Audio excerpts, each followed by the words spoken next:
Cheers, everyone. Welcome to the Texas Toast Podcast. I'm your host, Miss Helen. Today's episode, we have Will Carter returning to the podcast. He'll talk about his upcoming new album release in June, also his ability to sustain his career as a mid level artist and his trail of success. Always a pleasure having Will on the podcast. Stick around for all the great news coming up. Go!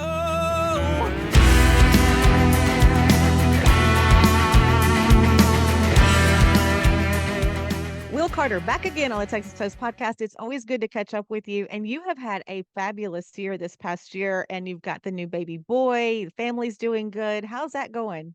Man, I have it's the most amazing thing that's ever happened to me. I can say that with full confidence. It's kind of addicting. I'm busy. I've got, a couple careers. My wife does too. She's a doctor and all that and has her own practice. So we're insanely busy. And so we knew we wanted kids, but we were like, man, how are we gonna make this work? And so we're like, well, maybe we won't have kids. Maybe we'll wait and have kids. Maybe we'll have one. Maybe we'll have two. And now I want 10 because they're just amazing. Oh, I love hearing that. Yeah, I was so excited to see your baby boy and congratulations on that. But the one thing I've known you for so long, and it's like you're just like a part of family, like a family person.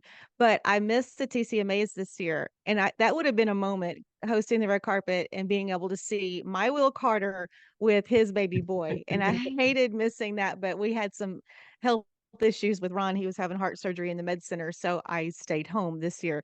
So yeah, just great stuff Oh, going on for you. we literally brought him home from the hospital on I think like a Saturday or something. I think it was a Sunday, and that very next either Friday or Saturday, I think it was Friday. So he was whatever less than a week old. We opened for Randall King at the Conroe Cajun Catfish Festival. So and since that's we're all kind of from around Houston, so it was fairly local.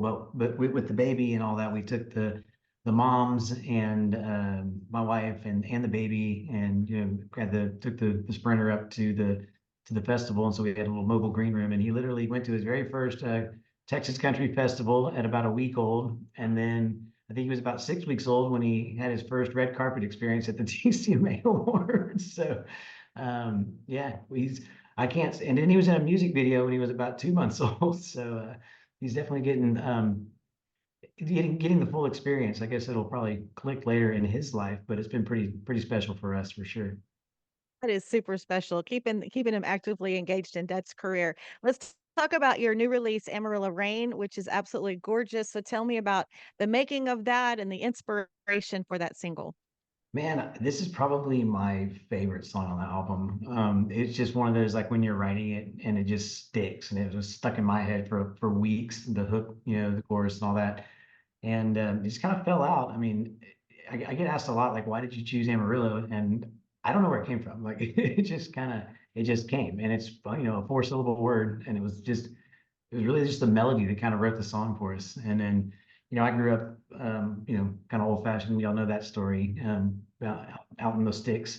And so during the writing process, it just kind of developed into, being back out there, and, not really having plans, kind of make plans, and then God makes plans for you, and you Mhm. just go out and enjoy it. So anyway, I'm excited to have that song out. We've been playing it live for several months, and it's always gotten a fantastic response live.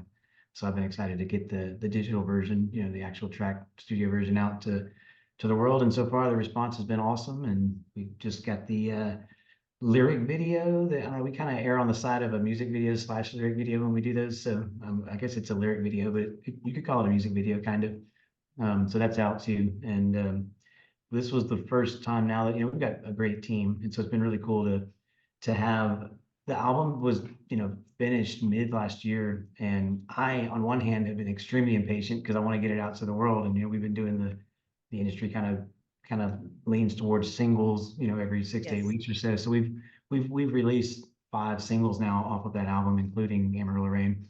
But the nice thing, the flip side of that, aside from my impatience and just wanting to get it out into the world, the nice thing about it is having all that music up front is we've been able to really plan out these releases. And so we're able to come out with a song and with a lyric video and, or a music video or whatever, and just kind of have everything ready to go.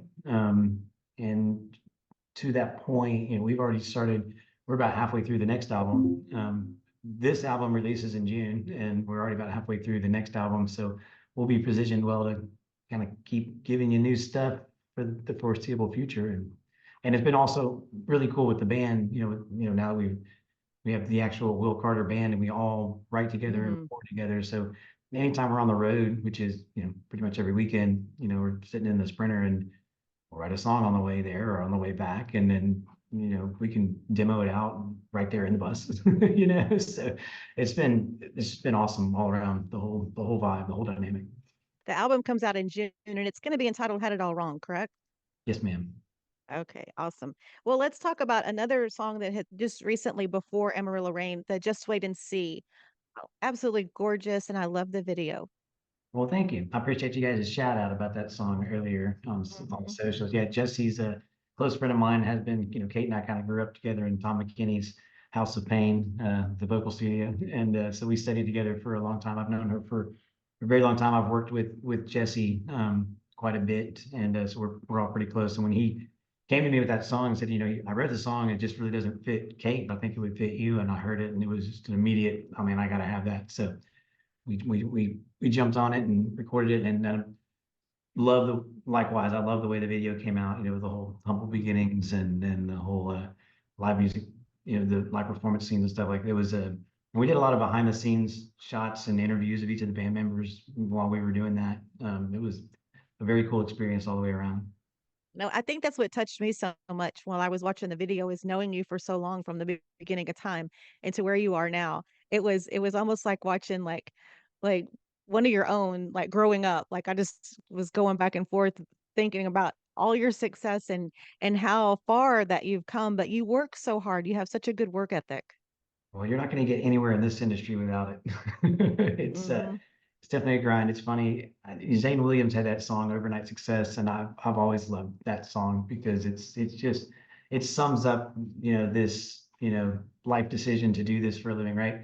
You're grinding away for 25 years in the dance halls and the small empty bar rooms and whatever, and then all of a sudden you hit that big number one or whatever that puts you on the map and everybody knows who you are, that didn't know who you were a week before and thinks this is the latest overnight success, missing the fact that that overnight success has been 25 years of grit and hard work and grind.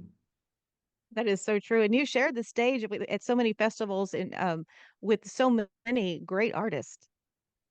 Yeah, we've been very blessed with man these. That's what I love about Texas country industry is it's a big family, right? And you saw that really back in the I noticed it at least with Cross Canadian Ragweed and Wade Bowen and Randy Rogers. These guys would open for each other in different markets where one of them was popular. And they were really just teamed up, and I really feel like that's the way to do it. Like don't we can all we're all stronger together, right? Let's all help each other and Mhm. grow the entire industry as a whole. And man, it's Wade for me personally, Wade Bowen's always been my biggest Texas country hero, and I've been a huge fan of his forever. And in countless radio interviews or TV interviews, whenever I'm asked, who would you, if you could play a show with anybody, who would it be? And I've always said Wade Bowen, and finally got the opportunity late last year to open for him in Kansas. And so it's a cool experience getting to open for your hero, right? And then we're hanging out on the bus after the show, and I've told him, just thank you for having me. This has been a long time coming for me. I've been talking about this and waiting for this moment for a long time, and it was unbelievable how humble he was and just down to earth, just the nicest guy, and was like, hey, well, I mean, you're here, you're in Kansas, we're playing tomorrow night, a couple hours down the street. Why don't you, come open for us tomorrow? Just gave me his personal cell phone number, just really down to earth and a great guy. I mean, I even tried to get my wife a Wade Bowen sweatshirt and they wouldn't charge me for it. I'm like, no, come on, man, I'm gonna pay you guys for the sweatshirt. Uh-huh. Like, oh, Wade would be upset if we did that. I'm like, really? Like, it's just amazing. Just how genuine, these guys are. It makes me proud to just be a part of the industry and be a part of the family. Yeah, you know how I feel about that Texas country music family. It's very special. It's a very special bond. Everybody picks each other up. And, with you being in Texas music for so long, you've had so many nominations and so many awards and like basically your trail of success with all those awards and nominations and you being consistent. How have you been able to sustain your career as a mid-level artist? Well, you know, I think the biggest thing is you've got to continually be putting out content. I think that's the most important thing because, a guy told me a long time ago when I was kind of first diving into this whole, original artist thing, that when you have an album, you have a career. And, you can take that at face value, but if you really think about it, without an album, what are you doing? You're playing covers and at venues, right? So what I took that to mean at an early age was to write and record and put out as much music as possible, right? Because that's, we're all the same. We have an artist that we love, they drop an album, we binge listen to it for a week or two, and then we all have the same question, where's the next one, right? Not Right? and as an artist, that's a lot of work. I mean, it takes, it's going to take you at least a year probably to write, record, produce, and get the whole album together. I mean, that's a fair state, years of fair timeline, right? So, and there's money that goes along with that for recording time Right. and producers and what have you. So, you're going to have to not only work hard on creating the content with, the songs and videos and all that kind of stuff, but you're gonna have to grind and work hard to make the money, to raise the money one way or another to be able to do so. Um, and the entitled attitude of someone's going to hand you something just doesn't work here. So Mhm. don't be afraid of hard work. And I grew up on a self-sustaining farm where I was, milking goats, and my father expected everything and then some out of me. And when you're a kid, that's you think, that's rough or whatever, but man, that's what the world's going to demand of you later. So just know that going in. And your consistency and just being Will Carter, like you're just always so down to earth, just love everyone, you get along with everyone, and it's just such a pleasure to I have the pleasure of knowing you for so long, but you're great. Your story is so good, and that's why I think everyone is so attracted. It's like this Will Carter guy is like he's for real. Well, I mean, that's another thing. I mean, there's no room for a big head in this industry. True. Again, like I said, when I met Wade Bowen and just how down to earth and genuine he was, like how special that was to me. And you can be the greatest musician and have the greatest songs. If you're a jerk, no one's going to come see you. You know what I Mhm. mean? So, and without your fans and without your supporters, no venue's going to hire you, right? You're not going to have a career. So it's kind of the golden rule that we learn in kindergarten, but it definitely applies here. And so it's good to, you know, as the more you work at it, you're going to have success. And don't let that go to your head. I mean, the band and I always talk about that all the time. Like it doesn't matter how big of a crowd we're playing to or how prestigious of a venue it is or what have you. Like don't forget where you came from. That's right. And that's what I think, you especially today with all of the social media, your fans want to get to know the artist on a personal level. And if they don't like what they find on a personal level, they're not going to be interested in what you're putting out on a professional level. So just be true to yourself and don't forget where you came from. Have you ever wondered how artists like Treaty Oak Revival, Red Clay Strays, and Aaron Watson maintain the high quality and high demand for their merchandise? CH Lone Star Promo is the answer. Created in Texas to serve Texas artists, and they're currently offering 15% off on all merch orders from musicians. Visit chlonestarpromo.com to get started and tell them Texas Toast sent you. I was reading the other day that it takes at least $1 million to break an artist. That's a ton of change, and it can feel overwhelming. But with social media leveling the playing field, you just need an effective strategy to release your music. Check out Release Rocket to ensure your single does not die after release day. You've already put time, effort, and tons of money into writing and recording your album. Let the guys at Release Rocket keep your new release alive. So, your roadmap for your shows this year looks like you're going to be expanding some more. Absolutely. So we made it a point a couple years ago to try to hit every Texas country market, which obviously includes Texas. But we've been amazed. We've been to Nebraska several times, and it's been amazing to me. The response that we got in Nebraska. It's a long way from home, right? But they are diehard Texas country fans up there. It's crazy. And then of course Colorado, Kansas, Oklahoma, New Mexico, and recently I've heard about a Texas Country Festival and sort of Pocket in San Diego of all places. Oh, So haven't been that's there, exciting. but, Wow, I like it's hearing on. that. Yeah, interesting, right? But so over the last, I guess, 2 years, really, we've made it a point, and we've done a fair amount of shows across, the country. And it's always interesting around the end of the year, like December, January, it tends to slow down a little bit. We had quite a few private parties in December, but it's that time of year always tends to slow down, and it's been pretty crazy the last week and a half. Just the number of shows that have populated on the calendar all over the place, both in Texas. I mean, Illinois popped up yesterday, Indiana on Monday. Like, so it's uh, it's going to be a very, very busy 2024 for us, but um, we're excited about it because I love it. And one of the things I love the most about the Texas country industry is that we get, Monday through Wednesday or Thursday, Mhm. to be with our families, and then we can leave on Thursday night or Friday and go do what we love, and then come back and get to be home for, at least half or so of the week. So it's a great balance between, being able to pursue your passion, but also get to, from a professional or musical side, but also get to see your kids grow up and spend time with your wife and your family and all that. Yes, that Thursday through Sunday works out good. Let's talk about a little bit. I got to visit with Chuck Sweeney last summer, and right away when I hear his name, I think you. And he's just, what's it like being working under Chuck Sweeney? And Chuck's been great.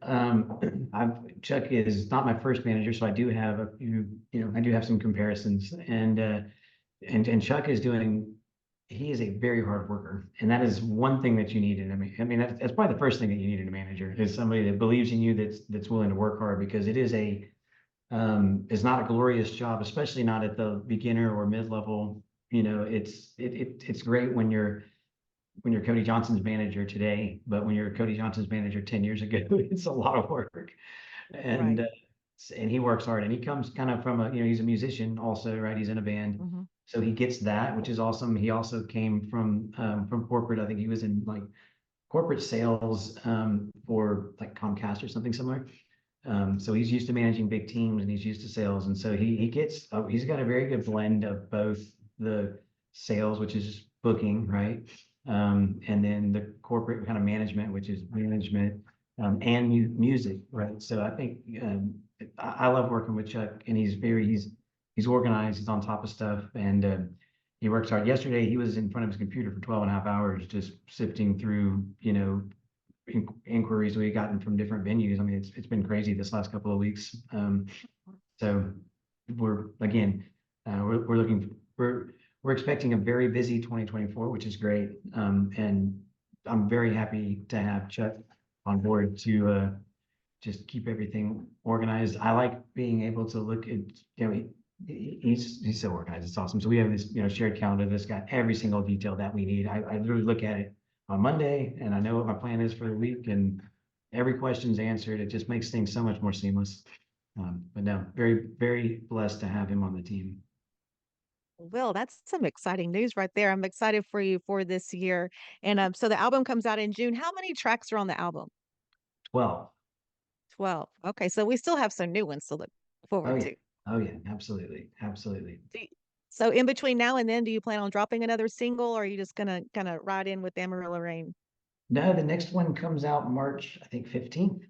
Mhm. And this one's a little bit different. That's going to be the first song that the band wrote and recorded in about a 6 hour period. We went to hang out with Chad Malden. Chad approached me, Chad, right? So he Yes. said, "Hey, I want to do an album with you guys." I was like, "Well, tell you what, Scott Brown from Scooter Brown, or I guess the War Hippies now, approached me in 2020 actually, and said, 'Hey, I think this would be a great song for you to cut.'" And I was like, I listened to it. I was like, "Oh yeah, I like it." And sure, I'll cut it. Well, I don't know, 2020 happened, right? So Right. everybody lost like a year or two of their life. True And story. so he followed back up like April or something last year, like, "Hey, we're just checking to see if you're still interested. If not, if you don't want it, we'll pitch it to somebody else." I'm like, "No, no, I do want it." So about that time, Chad called and said, "Hey, let's do an album." I was like, "Well, I'll tell you what, let's do one song and then see if you like us and we like you, and then we'll go from there." So we went to his studio to cut that song, and we booked 2 days because it's about a 3 or 4 hour drive for all of us. And what's awesome about his studio is across the hall, he has this like full blown apartment that's just been renovated. It's super awesome, great big bathroom and master bedroom, and then two other bedrooms and full blown kitchen and dining room and stuff. So we'd be in the studio across the hall. And then, during the downtime, we had a whole place to go hang out. So we ended up knocking out the song from Scott that evening. We were done about 10 o'clock. And so we weren't going to drive back that night, but our plan was just to wake up in the morning and drive home because we were done.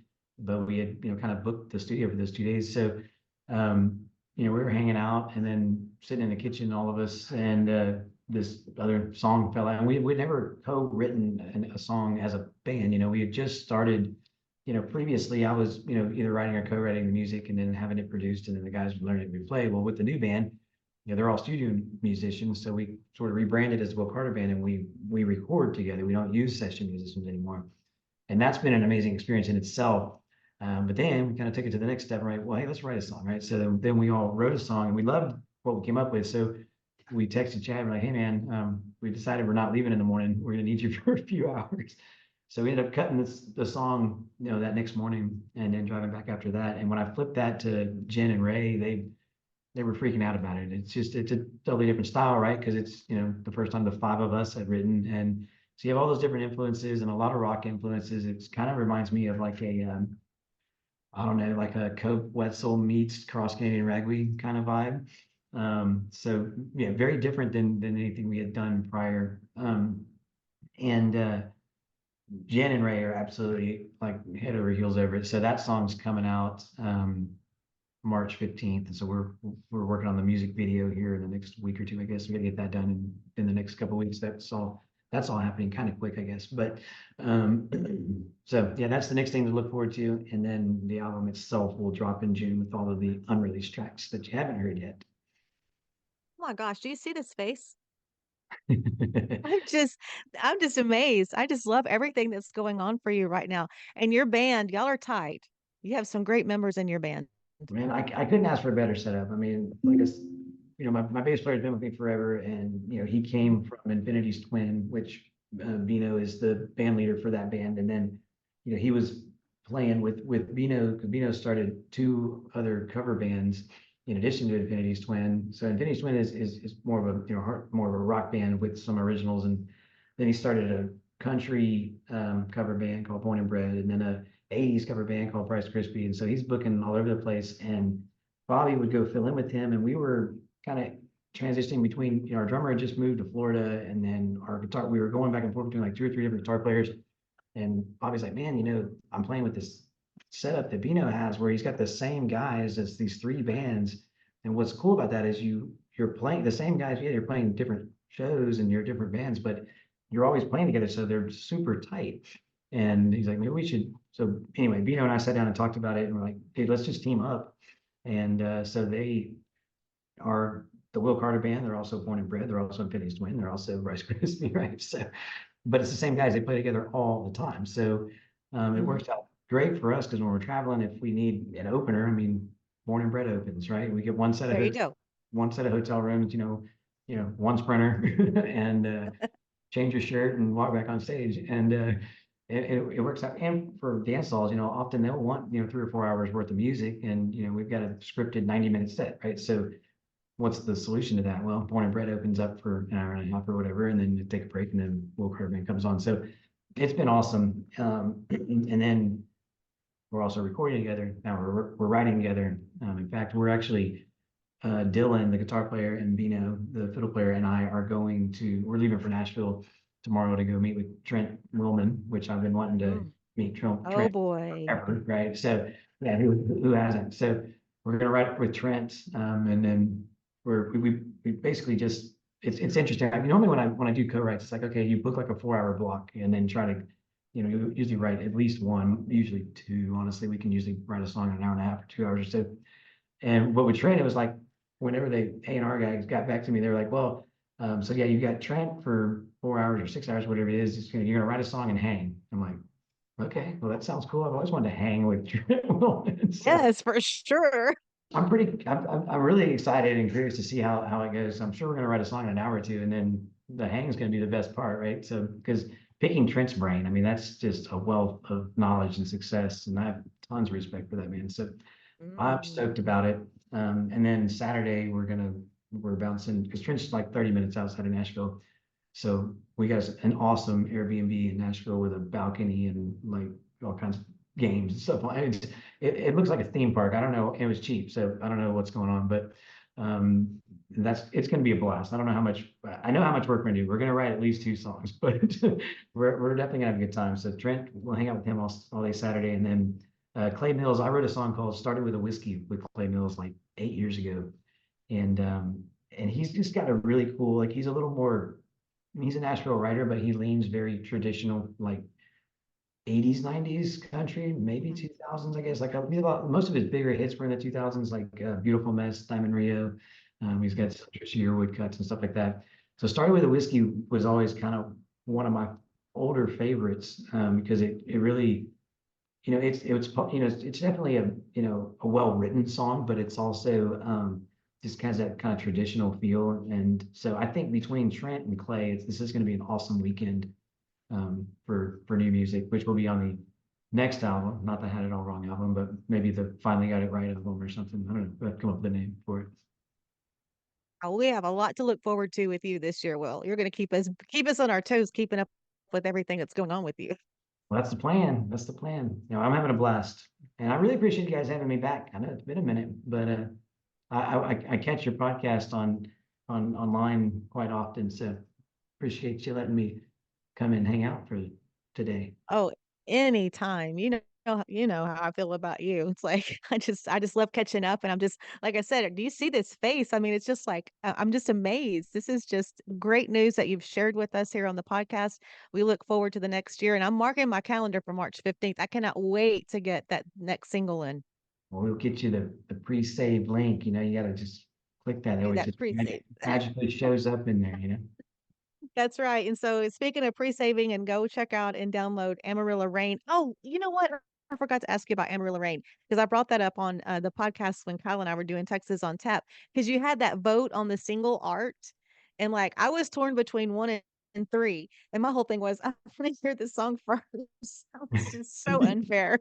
But Oh, yeah, it but you doesn't. can't miss it. That's just so beautiful. That's an interesting. I'm glad you said that because you kind of have to have the cover art chosen before you can release it. But that brings up a genius idea because now what we can do is take just a little snippet of the song and post that with the options so that people can hear and see. Because yeah, no, see, I learned something new today. That's what I was see if I could have heard a snippet, I could have chosen Mhm. between one and three, but I Yeah. really like the background in one. So, well, congrats on all the success and all the wonderful things coming up this year. Thank you so much, Will, for coming back on the podcast. No, thank you. The pleasure's all mine. Appreciate you having me. Always good seeing your face and catching up. And I love what you guys are doing. So thanks for letting me be a part of it.